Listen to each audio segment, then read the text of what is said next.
If people are most interested in UFOs when it comes to the sky, then what ocean explorers are most interested in is the unidentified drifting vessel, also known as a ghost ship. Recently, a new explanation derived from the adventure of a Brazilian family has been recognized by authoritative ghost ship exploration institutions worldwide, marking a brilliant chapter in the history of ghost ship exploration. Regrettably, this family paid a heavy price for it. Sandro, who lived in the town of Rotel in southern Brazil, was the first mate of an ocean-going ship. His wife Lisa was a middle school teacher. Their elder son, Brocky, was 15 years old, and their younger son, Moore, was 8 years old. On the evening of August 26, 2003, the family arrived at the Argentine port of the Falkland Islands in South America and rented a long-range cruise ship. On the night of the next day, Sandro, who had a driving license, sailed the ship out to sea. The night in the South Atlantic was beautiful and magical. The ship was equipped with a high-performance autopilot which could automatically position itself according to satellites. After Sandro made accurate settings, he left the driver's seat and danced heartily with his wife. When they had enough fun, they went to bed and soon fell into a sweet sleep. However, suddenly, after a loud bang, everything was plunged into darkness, and everyone was in a panic. Sandro said calmly, "Put on your life jackets, quickly." At that moment, a large amount of water poured into the cabin, and the ship sank rapidly. With knowledge of shipwreck escape, Sandro tied the whole family together with a sailor's rope before they jumped into the sea.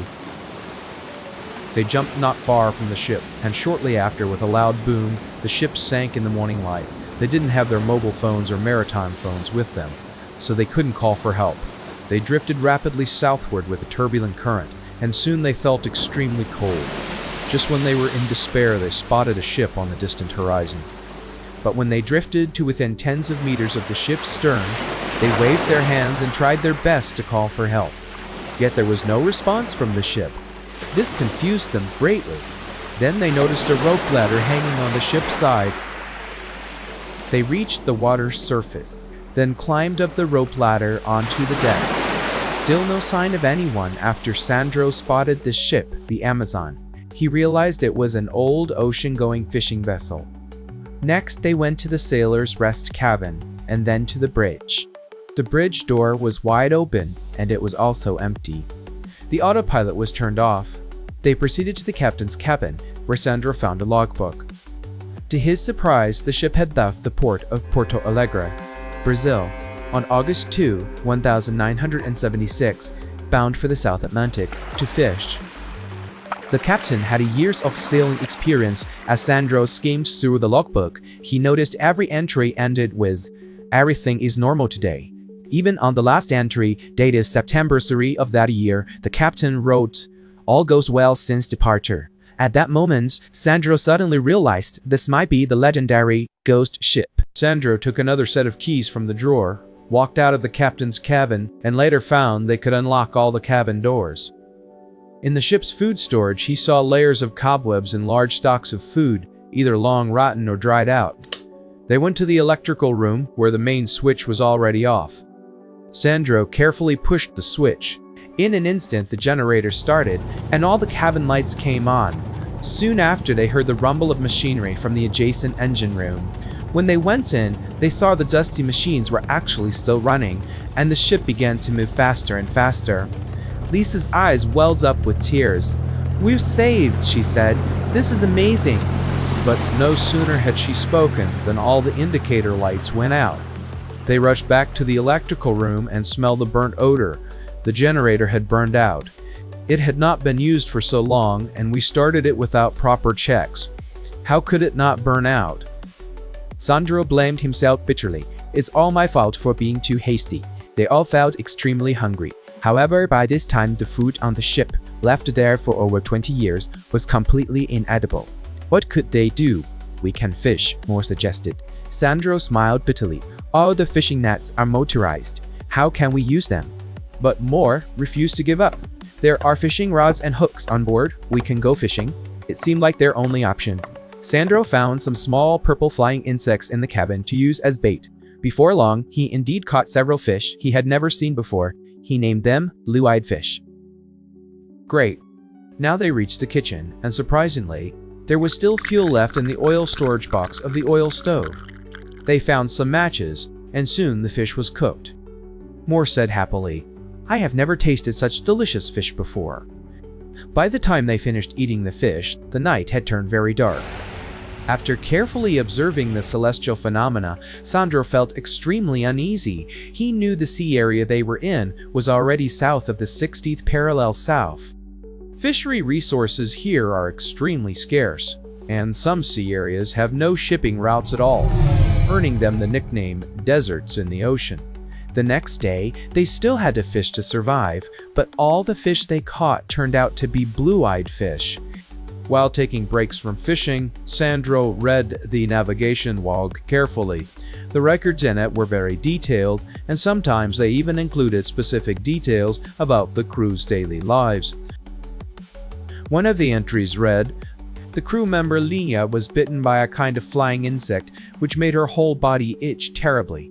She hated them so much that she used them as bait, and surprisingly, she caught a type of fish she had never seen before. Its taste was unique and extremely delicious."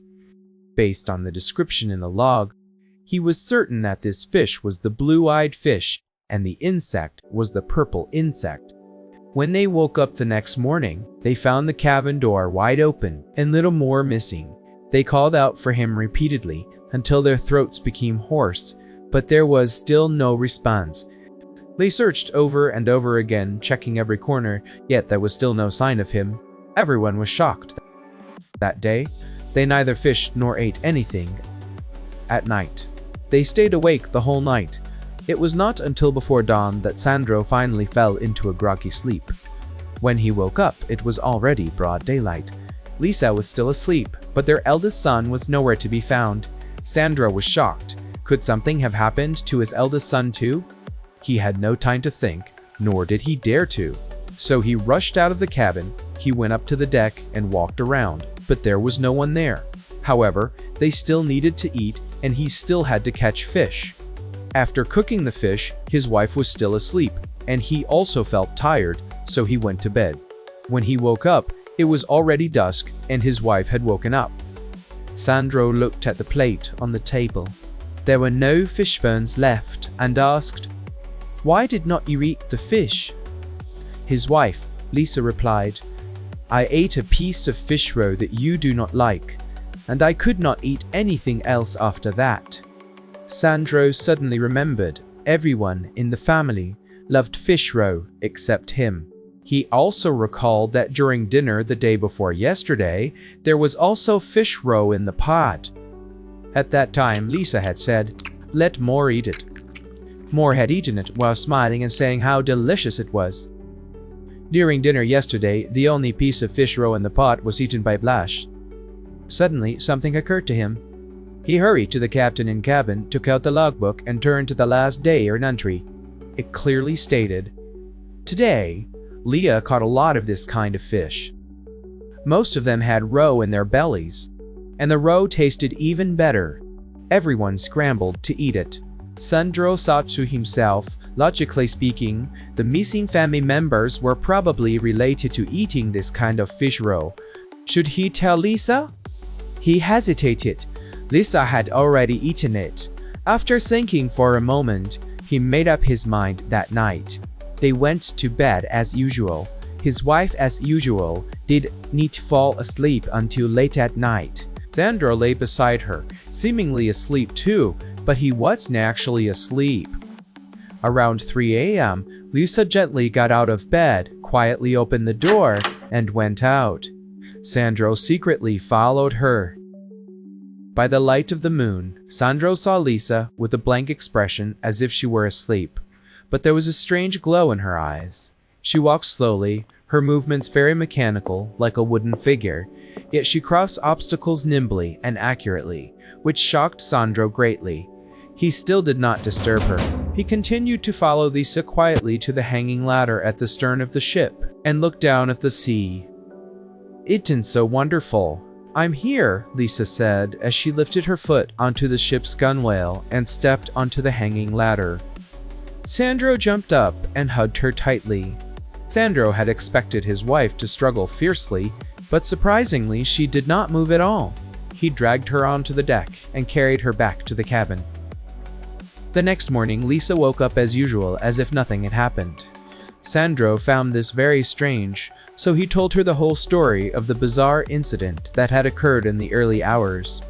As the story unfolded, Lisa's expression gradually changed. After hearing Sandro's account, she exclaimed, "I remember now.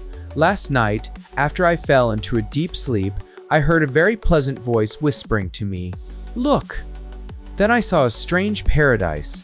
I heard the voice again. It said, 'Come with me, walk slowly, and don't alert anyone.' I quietly got out of bed and went outside. On the deck, I saw strange birds flying in the sky, and shining treasures scattered on the ground. Tea was like heaven.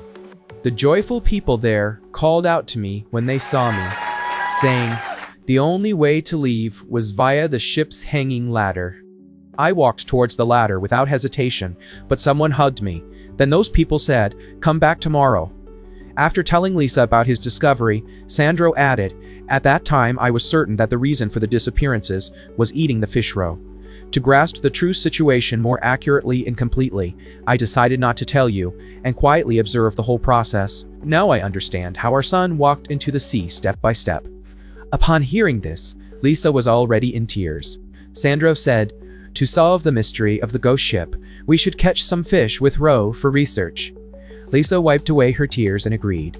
After 4 or 5 days, they finally heard the low hooting of a ship's horn in the distance. Mr. and Mrs. Sandro, somehow finding the strength, rushed to the deck and shouted for help. The gay were finally rescued. Overwhelmed by excitement and hunger, they could no longer speak, so Sandro wrote on a piece of paper, "Please hand this to the captain immediately and give us some food." This ship was the Neva, a scientific research vessel from the Monroe Card Marine Research Institute in Brazil. The captain was Amy, a renowned marine biologist. After listening to Sandro's story, this seasoned scientific researcher was extremely shocked and couldn't help exclaiming, "This is simply unbelievable." The captain, accompanied by a cameraman and the Sandro couple, boarded the ghost ship to verify the details repeatedly. Amy discovered that the purple worms were actually a type of large carrion-eating flying ant native to South America, but he didn't recognize the fish at all. Nevertheless, he finally believed that this was indeed a ghost ship. To gather more comprehensive data, he asked divers to go underwater to film. The divers found a thick layer of dark-colored algae accumulating on the ship's hull. After filming in detail, they collected samples upon the Neva's return.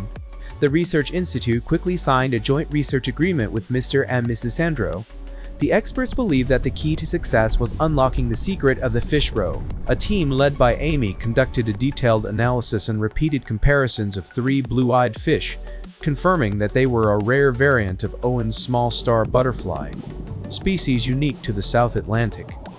Using advanced high-speed centrifugal analyzers, they isolated a special biochemical substance from the fish roe.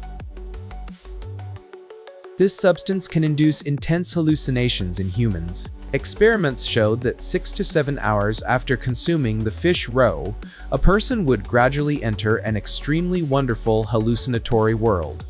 Sandro's hypothesis was validated, however.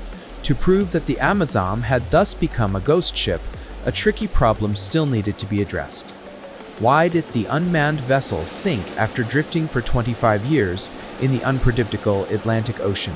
One day, Amy noticed on the super-large nautical chart at the Research Institute that the sea area where the Amazon was found contained a tiny archipelago not marked on ordinary charts, the Charlie Islands.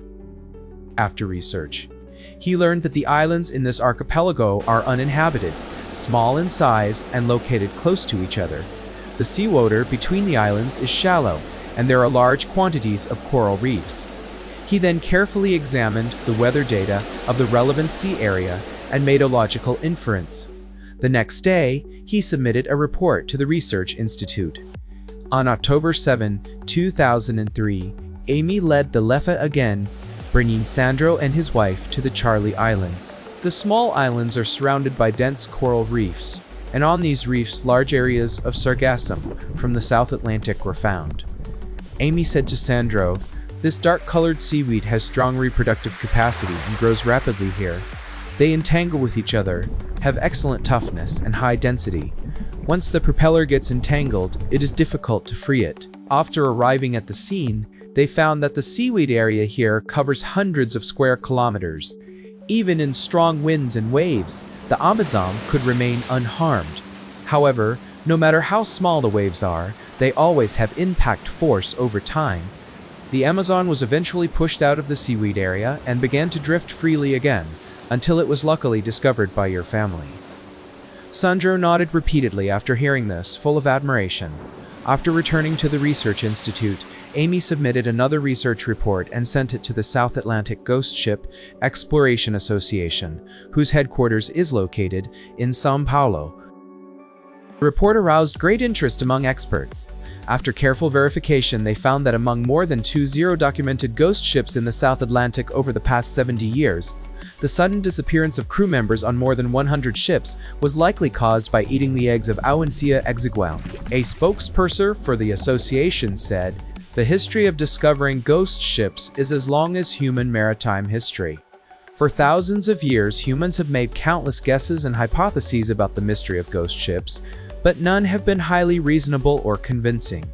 The achievements made by the Sandro couple and Professor Amy are by far the most comprehensive and scientific explanation to date, a milestone worth noting in the history of human ghost ship exploration."